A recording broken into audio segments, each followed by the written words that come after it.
Good afternoon, hello, and welcome to the Omni Coalition News Show, aka TOCNS. This is a dive into the weird, obscure, bizarre, and other words for a strange world of notable events, weather, and sports. Covering topics seldomly, if ever, seen from most news sources these days. Join us! During a time of political overabundance and divisiveness, we present you with more unifying topics to discuss for the most part. For links to the articles, the music in the background, and anything else potentially interesting, check the underbar of the description below. Anyway, I am Aoxander, and your viewer are you. Today is Friday, aka Friday, September 8th, 2023. So let's jump into the news today, shall we? Starting Oddity Central. Man drowns after being pushed off ferry for arriving too late. And yeah, several of these actually I've seen in the meme realm, specifically Meme Droid and whatnot. I have seen this video. I didn't realize this guy died. It says here... Greece was recently shocked by the tragic death of a man who drowned in the waters of the Mediterranean after being pushed in by the crew off a ferry boat for coming aboard on the last minute. The incident occurred in Piraeus Harbor, close to the Greek capital of Athens. CCTV footage shows a man running down the ramp of the Blue Horizon ferry boat just as it's getting ready to leave the port. At this point, the sea vessel is still connected to dry land, but as two crew members attempt to stop the man coming aboard, the boarding ramp retracts and the man falls into the gap between the ferry boat and the port. At this point, the crew appears to just do absolutely nothing to help the man, who is clearly struggling. The boat simply continues its journey to the island of Crete before being ordered to return to Piraeus by the port authorities. Videos shot by ferryboat passengers and eyewitnesses on land show the man trying to stay afloat, but no one actually does anything to help. It's unclear how much time passed until the Coast Guard finally arrived, but one thing is for sure, by the time they pulled him out of the water, the man was unconscious and he was later pronounced dead. That is very unfortunate. I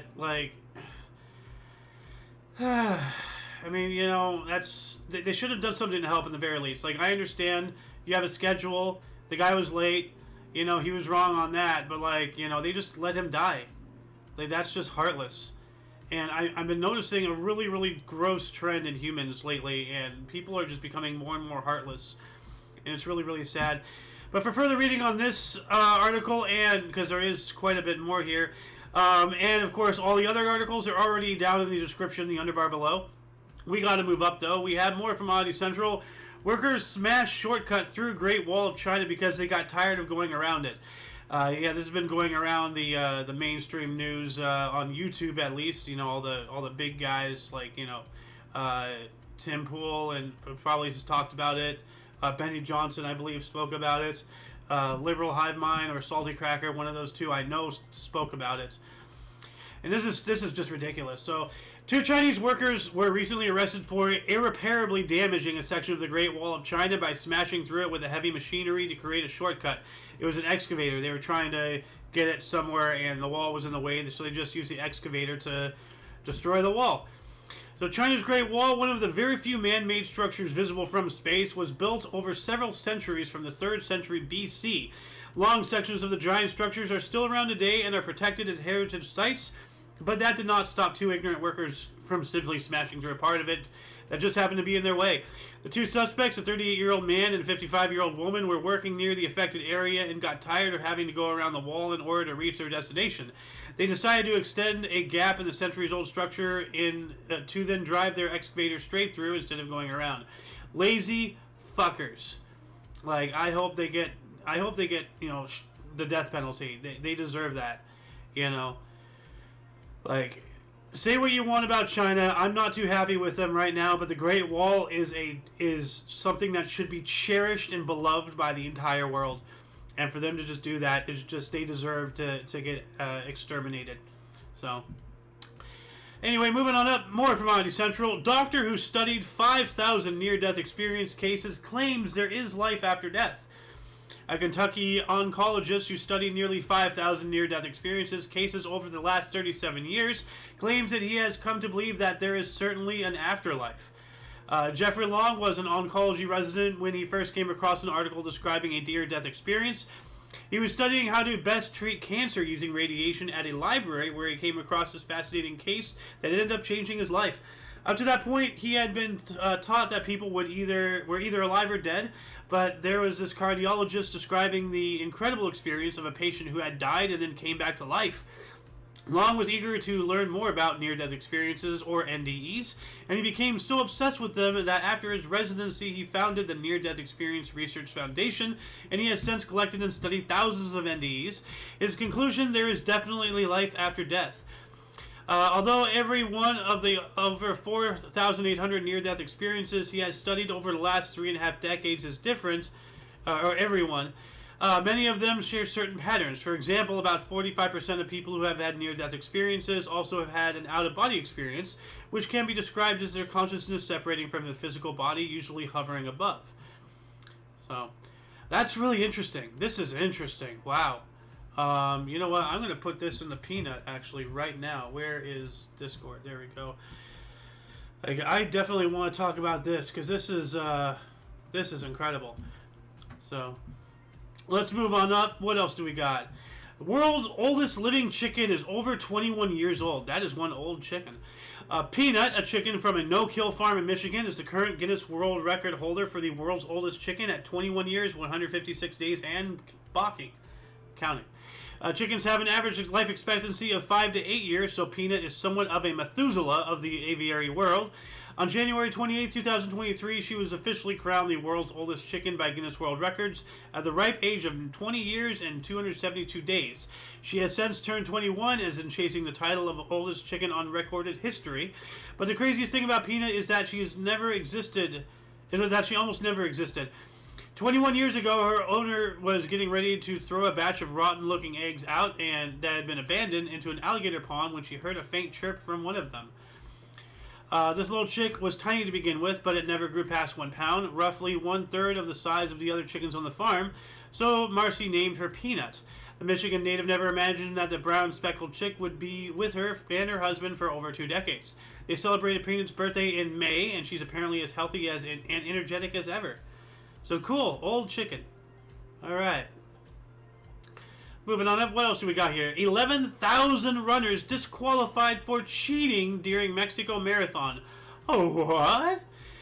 11,000 runners out of the 30,000 participants of last month's Mexico City Marathon have been disqualified by organizers for cheating by cutting out sections of the 26.2-mile course.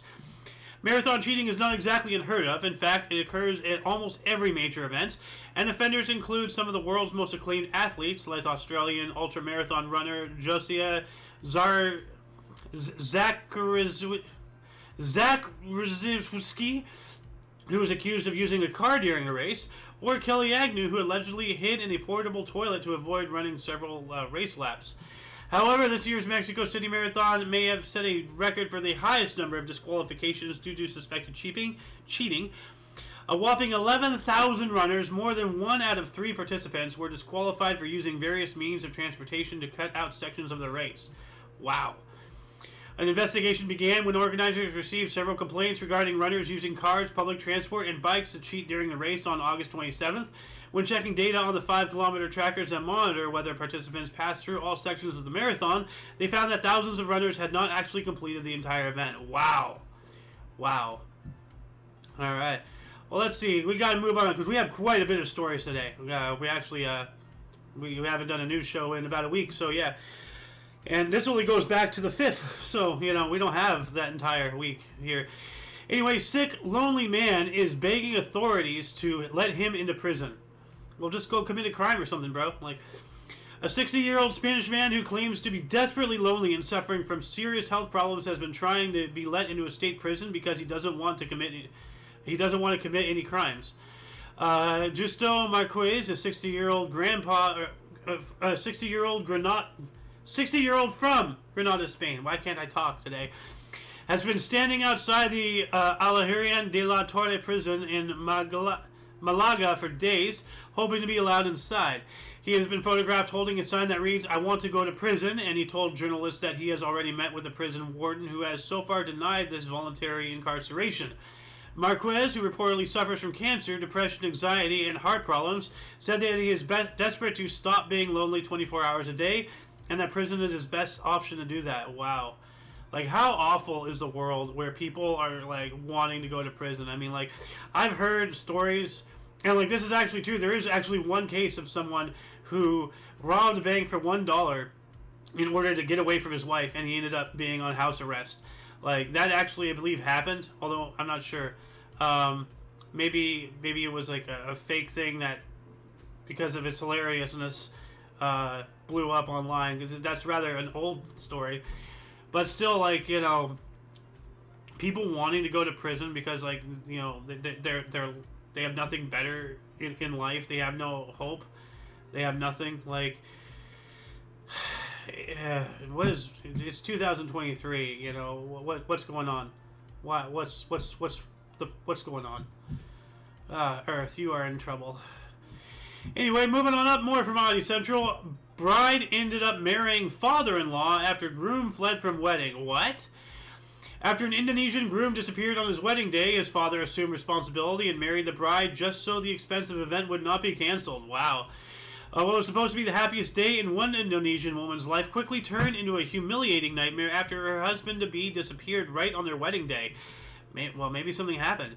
The young woman, identified only as SA by Indonesian media outlets, hails from the village of Jikotamo, South Halmahera, and who is said to be in a long-term relationship with the groom. However, on August 29th, on the day of their wedding, the man ran away, leaving her to explain to the guests that the wedding was off. This was apparently considered inconceivable by both families, as the wedding preparations had cost a small fortune and the dowry had already been settled, so the groom's father stepped in and married SA. Huh. In a video that has been doing the rounds on Indonesian social media, the grooms and the bride's fathers can be seen taking part in the bizarre wedding ceremony. Only one of them is actually playing the groom. This is wild. What the hell?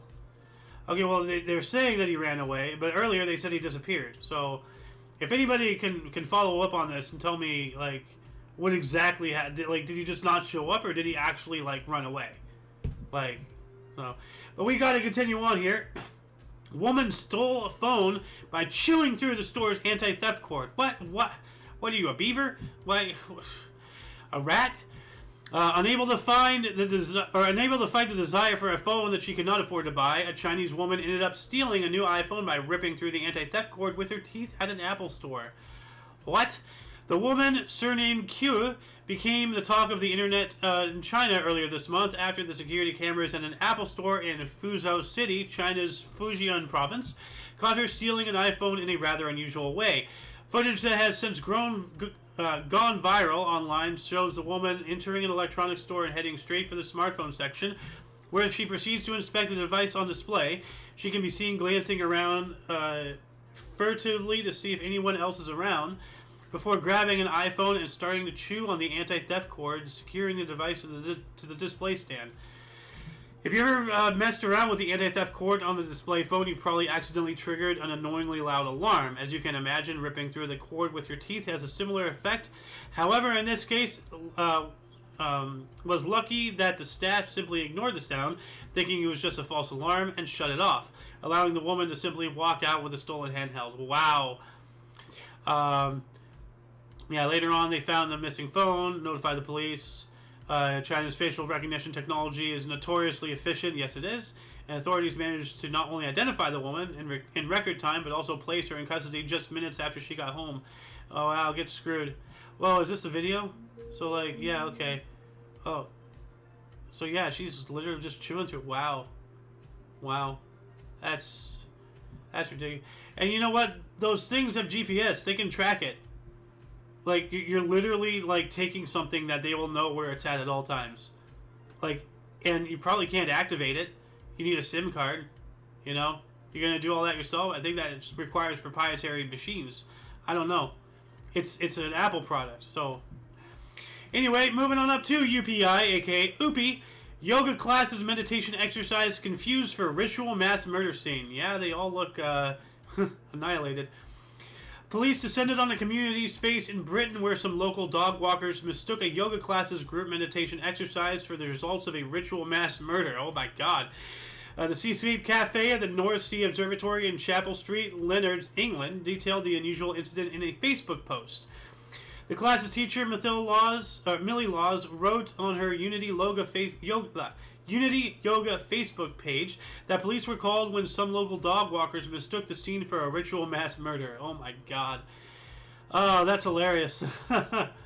Hey, that just goes to show there are still some good things in the world. People just like, well, in California I can't say this, but at least in Europe or in wherever this was, they see a bunch of bodies and they actually notify the authorities. Out here, they'd be like, oh, look, another couple of bodies.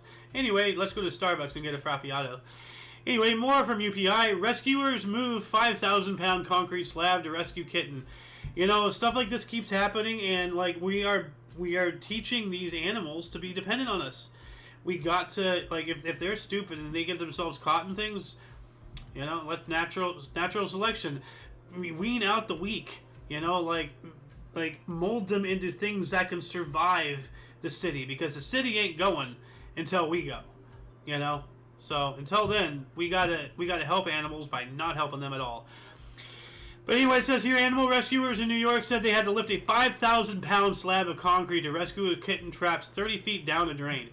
The Strong Island Animal Rescue League personnel worked together with police when a kitten was heard crying at the bottom of a drain covered by a large concrete slab near Port Jefferson Station on Long Island. Rescuers used jacks and a hydraulic rescue tool, sometimes known as the Jaws of Life, to remove the slab from the top of the drain. The kitten was then removed from the drain and taken to Jefferson Animal Hospital. Alright. The feline was found to be in good health and will soon be available for adoption. Alright, cool. But, like, does anybody really want to, dude, we're training them to be stupid. Like, they stop. We think we're helping them. We're not. We're making animals dependent on us, and that is not good, because eventually humanity will go. And if all of these animals are dependent on us, then we're going to take down countless species with us in one last swing, like the dodo. And we almost extincted the bison. They're coming back, though. Same with all the whales. The manatee, though, is no longer on the list, I don't believe. So there's that. That was 2019. Anyway, more from UPI. Pennsylvania man goes to 777 movies in a single year. That's a lot of movies. A Pennsylvania man earned a Guinness World Record by going to the movies 777 times in a one-year period. What is this, a slot machine? Zach Swope, at the age of 32, of Carlisle, started his attempt with a screening of Minions: Rise of Gru. That's an awful way to start. In July of 2022, and completed his record attempt with a showing of Indiana Jones and the Dial of Destiny 1 year later. That's an even worse way to finish. Blech. Swope broke the record of 715 set by French cinephile Vincent Crone in 2018. Swope said he saved on movie tickets in his to his local Regal cinemas by signing up for Regal Unlimited membership, which allowed him unlimited trips to the movies for $22 a month. Regal employees monitored Swope during his screenings to make sure he was following the rules set forward by Guinness World Records, which included not taking bathroom breaks or having any snacks or beverages during the film. Well, that's not right. Let the guy eat. Come on. Anyway, that's interesting. That's a lot of movies. What else do we got here? Bodybuilding chef chops cucumber blindfolded for world record.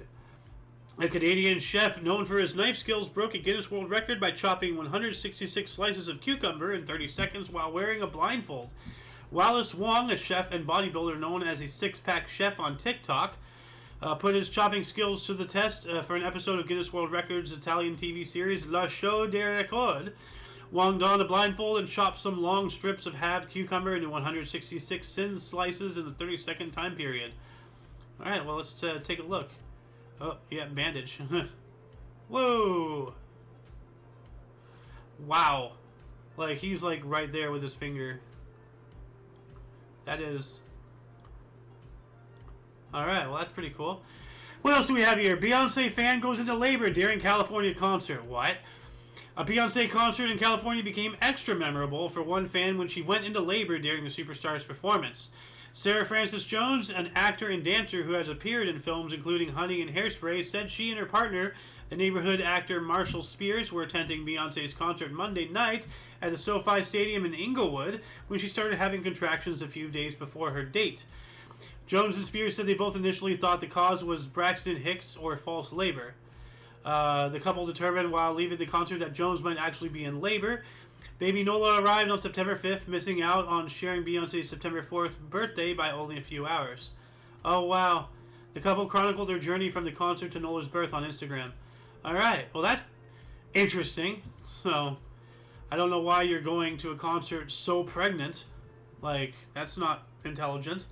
So, but whatever. Anyway, moving on up. More from UPI. 7-year-old makes 2.95 carat discovery at Arkansas Crater of Diamonds. A 7-year-old girl on a birthday trip to Crater of Diamonds State Park in Arkansas found a big present, a 2.95 carat diamond. Arkansas State Park said Aspen Brown of Paragould, Arkansas, was visiting the park with her family to celebrate her birthday when she spotted the diamond in the park's North Search area. Officials said the 2.95 carat diamond is about the size of a green pea with a golden brown color. The diamond is the second largest found by a park visitor this year, officials said. The largest was a 3.29 carat brown diamond found in March. Alright, so the Minister of the Murfreesboro Park was mined by commercial diamond hunters before becoming a state park in 1972. Well, that's pretty cool. I want to go there and see if I can find a diamond. What else do we got here? James and the giant peach. Here we go. Colorado Orchard's 2.02 pound peach might be a new world record. Awesome. That is a big peach. That is a big peach. That is a whoa. That's a meal. That's a double meal. A Colorado orchard owner said he believes a 2.03 pound peach grown on one of his trees might be a new Guinness World Record. Brian Cox, owner of the Black Bear Orchards in Palisades, said some workers discovered the unusually large peach earlier this week. The peach weighed in at 2.02 pounds, which Cox too discovered was considerably larger than the current Guinness World Record, 1.75 pounds. All right, well, good luck to you, and get that on record before that thing rots and starts losing weight, and you know, you want to eat that thing too, man. Like, actually, yeah, eat that and plant the seed. You know, maybe you might, like, you know, make a whole bunch of big peaches. That'd be cool. Like, you know, turn into Brian's, like, massive peaches. Like, you could make a whole thing out of it, maybe. I don't know. I'm not a botanist. What else do we got here? I saw this, you know, going around in the meme world as well. Coast Guard arrests a man trying to run a giant hamster wheel across the Atlantic. And this is not the first time, if my memory is correct. Try as he might, Reza Baluchi can't reach his destination without running afoul of the U.S. Coast Guard. The key problem is his vessel, a giant floating hamster wheel made of buoys and wire, self-propelled by Baluchi running inside. Baluchi, who lives in Florida after being granted asylum from Iran, was taken in by the Coast Guard last week aboard his vessel, following several days of back and forth with the authorities. According to a criminal complaint filed in a U.S. District Court in South Florida, the Coast Guard cutter Valiant came across Baluchi and his homemade vessel about 70 nautical miles east of Tybee Island, Georgia, on August 26, as the Coast Guard was preparing for Hurricane Franklin. Go away, pop-up. He told officers his destination, London, England, more than 4,000 miles away. What are you doing? What? You're gonna die out there, bro. For further reading on this, because this is a long story, please, once again, go to the under of the description. All the articles are down there. And, yeah, they put in the work. They make the articles. I just read this to spark your interest. Please go give them the foot traffic. Give them the ratings. And, you know, be updated with current events. You know, that, as far as I'm aware, is only brought to you here. Anyway, moving on up. More from NPR. Monster hunters are conducting the largest search of Loch Ness in more than 50 years. Huh. Give me a minute. I've been talking for almost a half hour straight. I need to drink some water. Researchers and monster hunters are gathering in the United Kingdom's Scottish Highlands this weekend to look for the eternally elusive Loch Ness Monster, aka Nessie, the biggest search for the legendary beast in more than 50 years. Somewhere beneath the shimmering surface of Loch Ness lies Nessie, the legendary sea beast whose reputation spans nearly 1,500 years. At least that's what the monster hunters and Nessie enthusiasts from around the world hope to prove Saturday and Sunday. The Loch Ness Center and research group Loch Ness Exploration are asking all aspiring monster hunters to join in on the biggest search since 1972. So yeah, anybody you know, cryptozoologists and all that stuff, the call to arms has been sounded. Your adventure awaits. So yeah, hopefully something's found. You know, because I don't know. Something's out there. Yeah. It can't all be false. It just can't. Anyway, what else do we have? Last but certainly not least. People are freaking out over a giant question mark seen in space. Scientists can't explain. Okay, so we have a question mark. That's kind of weird. The James Webb Space Telescope recently captured a stunning new image of what scientists call a pair of actively forming stars. But eagle-eyed viewers were quick to seize on an even tinier and some more intriguing detail at the very bottom of the frame, an orange formation in the unmistakable shape of a question mark, tail and all. Well, I mean, I don't remember the exact name of the theory or law, but like the universe is so vast, so infinite, that eventually, just due to the laws of probabilities, everything exists in some way. So somewhere out there, there's a giant question mark in space. Well, here it is. It says here, the photo, which is actually a composite of a half dozen infrared images, went viral on social media sites like Twixter and Reddit. I love how it's like X, formerly Twitter. After the European Space Agency, one of the three agencies behind the telescope, shared it late last month, prompting the ESA to clarify weeks later that it's not a hoax.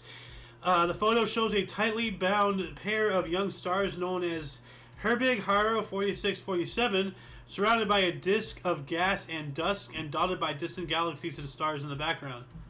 Okay, I see the little question mark. Huh, okay. ESA says Herbig Haro 4647 is important to study because it's only a few thousand years old, and since stars take millions of years to form, its young age offers researchers a chance to observe how stars gather mass over time and to potentially model the formation of one of the most famous stars, the Sun. Even so, scientists acknowledge it is not the only notable formation on the photo.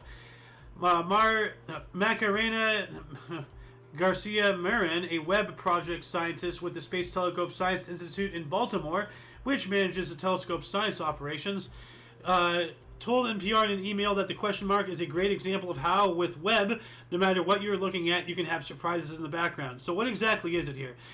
Scientists say the punctuation-shaped object appears to be two or more galaxies merging, the intense process through which galaxies collide. The Milky Way itself is the byproduct of one such merger. Okay, so it's galaxy collision. Alright, well, I guess, question mark? Pun not intended, but well received. Let me, alright. Well, that shall be the end of the show. Once again, please check the underbar, the description for any links you may find interesting, including but not limited to all things Omni Coalition. Please go to our link tree. Go check out our other video sharing, streaming sites. Go check out our social media. Go check out our affiliates. And yes, of course, all of these articles that we just went over are down there as well. Anyway, for your dose of different on an unusual news, we stream every Tuesday and Friday at 3 p.m. Pacific Time, which is 4 Mountain, 5 Central, and 6 p.m. Eastern Standard Time, respectively. For all of you and all of us, I am Xander, and you are you. Until you catch us next Tuesday, or if you're interested in some history, we have a history show every Friday through Tuesday. That's a weird way to say things. At 11 in the morning Pacific Time. Might be doing the ufology show tomorrow. I'm not sure. I have not been in contact with Rob at all. So maybe next week. But definitely the Peanut is coming up on Sunday at 3 p.m. Pacific Time. Anyway, until you see us whenever, don't forget to look right and left at every intersection, rate 5 thumbs, and subscribe.